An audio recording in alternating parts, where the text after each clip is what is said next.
It's an issue that is causing the Indian Army sleepless nights. Naxalites have been responsible for attacking government officials, blowing up army trucks and targeting the local police. They have been fighting for representation in the local governments, but their voices so far have been unheard.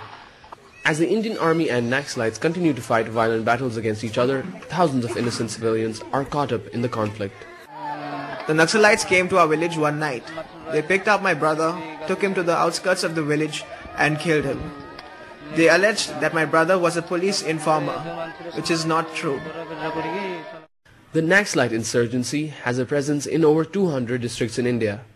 These districts are very rich in mineral resources like coal and iron ore, but are inhabited by tribal people who suffer from high levels of illiteracy, poverty and lack of development.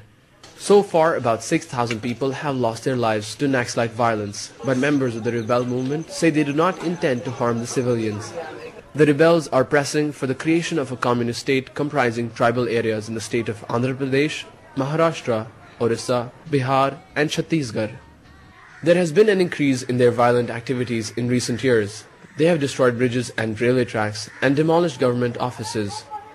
The Naxalite issue is not just a law and order problem, as they enjoy sympathy and support of the locals.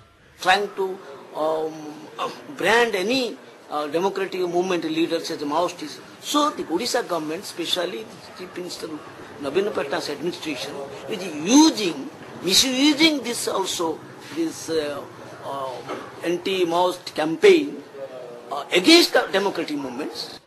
According to India's intelligence agency, there are more than 60,000 militia men in the Naxalite army and millions of sympathizers. Due to pressure from activists and human rights groups, the government recently agreed to speak to the Naxals.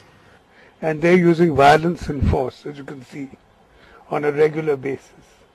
So till they shun this part of force and violence and lawlessness and crime, then of course there can be a dialogue.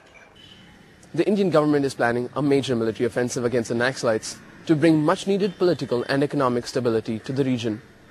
However, analysts say a military operation against an invisible target in an unfamiliar terrain could lead to a tremendous loss of civilian lives. Amrit Rambu, Press TV.